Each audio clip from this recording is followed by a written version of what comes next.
In this video, I'll talk about various aspects of the course, the topics that we'll cover, the kinds of skills you can expect to acquire, the kind of background that I expect, the supporting materials, and the available tools for self-assessment. Let's start with the specific topics that this course is going to cover. The course material corresponds to the first half of a 10-week Stanford course that's taken by all computer science undergraduates, as well as many of our graduate students. There will be 5 high-level topics, and at times these will overlap. The 5 topics are, first of all, the vocabulary for reasoning about algorithm performance, the design and conquer algorithm design paradigm, randomization in algorithm design, primitives for reasoning about graphs, and the use and implementation of basic data structures. The goal is to provide an introduction to and basic literacy in each of these topics. Much more can be said about each of them than we'll have time for here. The first topic is the shortest and probably also the driest, but it's a prerequisite for thinking seriously about the design and analysis of algorithms. The key concept here is Big O notation, which conceptually is a modeling choice about the granularity with which we measure a performance metric, like the running time of an algorithm.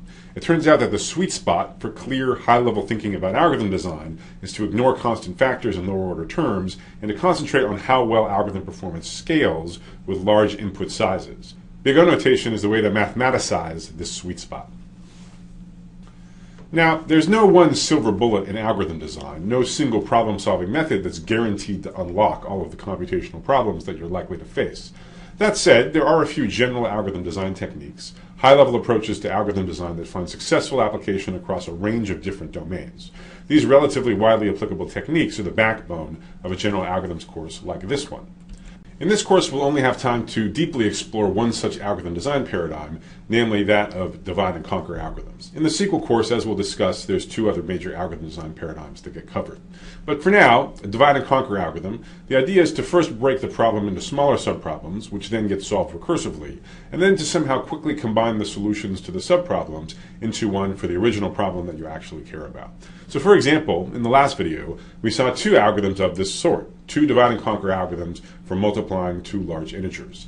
In later videos, we'll see a number of different applications. We'll see how to design fast divide and conquer algorithms for problems ranging from sorting to matrix multiplication to nearest neighbor type problems in computational geometry. In addition, we'll cover some powerful methods for reasoning about the running time of recursive algorithms like these. As for the third topic, a randomized algorithm is one that, in some sense, flips coins while it executes. That is, a randomized algorithm will actually have different executions if you run it over and over again on a fixed input. It turns out, and this is definitely not intuitive, that allowing randomization internal to an algorithm often leads to simple, elegant, and practical solutions to various computational problems.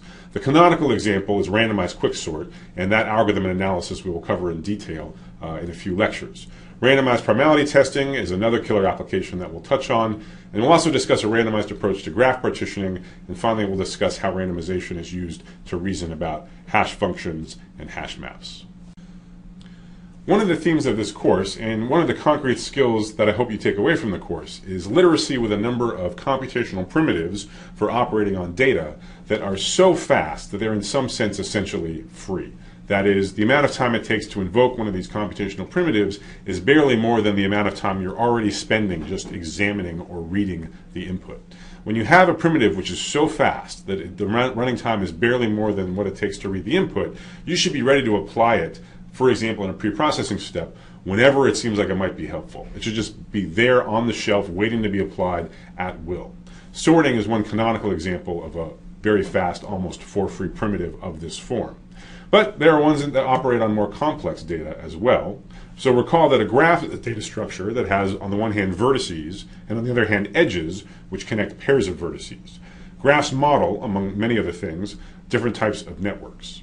So even though graphs are much more complicated than mere arrays, there are still a number of blazingly fast primitives for reasoning about their structure. In this class, we'll focus on primitives for computing connectivity information and also shortest paths. We'll also touch on how such primitives have been used to investigate the structure of information in social networks. Finally, data structures are often a crucial ingredient in the design of fast algorithms. A data structure is responsible for organizing data in a way that supports fast queries. Different data structures support different types of queries. I'll assume that you're familiar with the structures that you typically encounter in a basic programming class, including arrays and vectors, lists, stacks, and queues. Hopefully, you've seen at some point both trees and heaps, or you're willing to read a bit about them outside of the course, but we'll also include a brief review of each of those data structures as we go along. There's two extremely useful data structures that we'll discuss in detail. The first is balanced binary search trees. These data structures dynamically maintain an ordering on a set of elements while supporting a large number of queries that run in time logarithmic in the size of the set. The second data structure we'll talk a fair bit about is hash tables or hash maps, which keep track of a dynamic set while supporting extremely fast insert and lookup queries. We'll talk about some canonical uses of such data structures, as well as what's going on under the hood in a typical implementation of such a data structure. There's a number of important concepts in the design and analysis of algorithms that we won't have time to cover in this 5-week course. Some of these will be covered in the sequel course, Design and Analysis of Algorithms 2, which corresponds to the second half of Stanford's 10-week course on this topic. The first part of this sequel course focuses on 2 more algorithm design paradigms. First of all, the design and analysis of greedy algorithms with applications to minimum spanning trees, scheduling, and information theoretic coding. And secondly, the design and analysis of dynamic programming algorithms, with example applications being in genome sequence alignment and shortest path protocols in communication networks. The second part of the sequel course concerns NP-complete problems and what to do about them. Now, NP-complete problems are problems that, assuming a famous mathematical conjecture you might have heard of, which is called the P not equal to NP conjecture, are problems that cannot be solved under this conjecture by any computationally efficient algorithm. We'll discuss the theory of NP-completeness, and with a focus on what it means for you as an algorithm designer.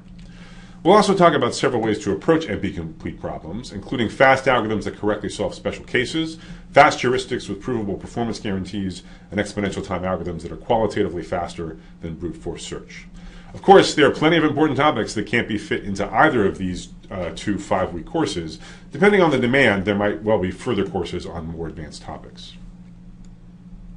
Following this course is going to involve a fair amount of time and effort on your part. So, it's only reasonable to ask, what can you hope to get out of it? What skills will you learn? Well, primarily, even though this isn't a programming class per se, it should make you a better programmer. You'll get lots of practice describing and reasoning about algorithms. You'll learn algorithm design paradigms, so really high-level problem-solving strategies that are relevant for many different problems across different domains, and tools for predicting the performance of such algorithms. You'll learn several extremely fast subroutines for processing data, and several useful data structures for organizing data that can be deployed directly in your own programs. Second, while this is not a math class per se, we'll wind up doing a fair amount of mathematical analysis, and this in turn will sharpen your mathematical and analytical skills. You might ask, why is mathematics relevant for a class in the design and analysis of algorithms, seemingly more of a programming class? Well, let me be clear. I am totally uninterested in merely telling you facts or regurgitating code that you can already find on the web or in any number of good programming books. My goal here in this class, and the way I think I can best supplement the resources that you probably already have access to, is to explain why things are the way they are, why we analyze the algorithms in the way that we do, why various superfast algorithms are in fact superfast, and so on. And it turns out that good algorithmic ideas usually require non-trivial mathematical analysis to understand properly. You'll acquire fundamental insights into the specific algorithms and data structures that we discuss in the course, and hopefully many of these insights will prove useful more generally in your other work. Third, and perhaps most relevant for those of you who work in some other discipline, this course should help you learn how to think algorithmically. Indeed, after studying algorithms, it's hard not to see them pretty much everywhere. Whether you're riding an elevator, watching a flock of birds, buying and selling stocks out of your portfolio, or even watching an infant learn. As I said in the previous video, algorithmic thinking is becoming increasingly useful and prevalent in fields outside of computer science and technology, like in biology, statistics, and economics. Fourth, if you're interested in feeling like a card-carrying computer scientist in some sense, then you'll definitely want basic literacy in all of the topics that we'll be covering. Indeed, one of the things that makes studying algorithms so fun is it really feels like you're studying a lot of the greatest hits from the last 50 years of computer science. So after this class, no longer will you feel excluded at that computer science cocktail party when someone cracks a joke about Dijkstra's algorithm. Now you'll know exactly what they mean. Finally, there's no question that studying this material is helpful for technical interview questions. To be clear, my sole goal here is to teach you algorithms and not to prepare you for interviews per se. But over the years, countless students of mine have regaled me with stories about how mastering the concepts in this class enabled them to ace every technical question they were ever asked. I told you, this is fundamental stuff. So what do I expect from you? Well, honestly, the answer is nothing. After all, isn't the whole point of a free online class like this one that anyone can take it and devote as much effort to it as they like? So that said, as a teacher, it's still useful to have one or more canonical students in mind, and I thought I'd go ahead and be transparent with you about how I'm thinking about these lectures, who I have in mind that I'm teaching to. Though again, please don't feel discouraged if you don't conform to this canonical student template. I'm happy to have the opportunity to teach you about algorithms, no matter who you are. So first, I have in mind someone who knows at least some programming. For example, consider the previous lecture. We talked about a recursive approach to multiplying two numbers, and I mentioned how a certain mathematical expression, back then we labeled it star and circled it in green, how that expression naturally translated into a recursive algorithm. In particular, I was certainly assuming that you had some familiarity with recursive programs. If you feel comfortable with my statement in that lecture, if you feel like you could code up a recursive integer multiplication algorithm based on the high-level outline that I gave you, then you should be in good shape for this course. You should be good to go. If you weren't comfortable with that statement, well, you might not be comfortable with the relatively high and conceptual level at which we discuss programs in this course. But I encourage you to watch the next several videos anyways to see if you get enough out of them to make it worth your while. Now, while I'm aiming these lectures at people who know some programming, I'm not making any assumptions whatsoever about exactly which programming languages you know. Any standard imperative language, something like C, Java, or Python, is totally fine for this course. Now, to make these lectures accessible to as many programmers as possible, and to be honest, also to promote thinking about programming at a relatively abstract and conceptual level, I won't be describing algorithms in any particular programming language. Rather, when I discuss algorithms, I'll use only high-level pseudocode or often simply English. My inductive hypothesis is that you are capable of translating such a high-level description into a working program in your favorite programming language. In fact, I strongly encourage everyone watching these lectures to do such a translation of all of the algorithms that we discuss. This will ensure your comprehension and appreciation of them. Indeed, many professional computer scientists and programmers don't feel that they really understand an algorithm until they've coded it up. Many of the course's assignments will have a problem in which we ask you to do precisely this. Put another way, if you're looking for a sort of coding cookbook, code that you can copy and paste directly into your own programs without necessarily understanding how it works, then this is definitely not the course for you. There are several books out there that cater to programmers looking for such coding cookbooks. Second, for these lectures I have in mind someone who has at least a modest amount of mathematical experience, though perhaps with a fair bit of accumulated rust. Concretely, I expect you to be able to recognize a logical argument, that is, a proof. In addition, two methods of proof that I hope you've seen before are proofs by induction and proofs by contradiction. I also need you to be familiar with basic mathematical notation, like the standard quantifier and summation symbols. A few of the lectures on randomized algorithms and hashing will go down much easier for you if you've seen discrete probability at some point in your life. But beyond these basics, the lectures will be self-contained. You don't even need to know any calculus, save for a single simple integral that magically pops up in the analysis of the randomized quicksort algorithm. I imagine that many of you have studied math in the past, but you could use a refresher. You're a bit rusty. And there's plenty of free resources out there on the web, and I encourage you to explore and find some that you like. But one that I want to particularly recommend is a great set of free lecture notes. It's called Mathematics for Computer Science. It's authored by Eric Lehman and Tom Layton, and it's quite easy to find on the web if you just do a web search. And those notes cover all of the prerequisites that we'll need in addition to tons of other stuff. In the spirit of keeping this course as widely accessible as possible, we're keeping the required supporting materials to an absolute minimum. Lectures are meant to be self-contained, and we'll always provide you with the lecture notes in PowerPoint and PDF format. Once in a while, we'll also provide some additional lecture notes. No textbook is required for this class, but that said, most of the material that we'll study is well covered in a number of excellent algorithms books that are out there. So I'll single out 4 such books here. The first 3 I mentioned because they've all had a significant influence on the way that I both think about and teach algorithms. So it's natural to acknowledge that debt here. One very cool thing about the second book, the one by Dasgupta, Papadimitriou, and Vazirani, is that the authors have made a version of it available online for free. And again, if you search on the authors' names and the textbook title, you should have no trouble coming up with it with a web search. Similarly, that's the reason I've listed the 4th book. Those authors have likewise made essentially complete version of that book available online, and it's a good match with the material that we're going to cover here. If you're looking for more details about something covered in this class or simply a different explanation than the one that I give you, all of these books are going to be good resources for you. There are also a number of excellent algorithms textbooks that I haven't put on this list. I encourage you to explore and find your own favorite.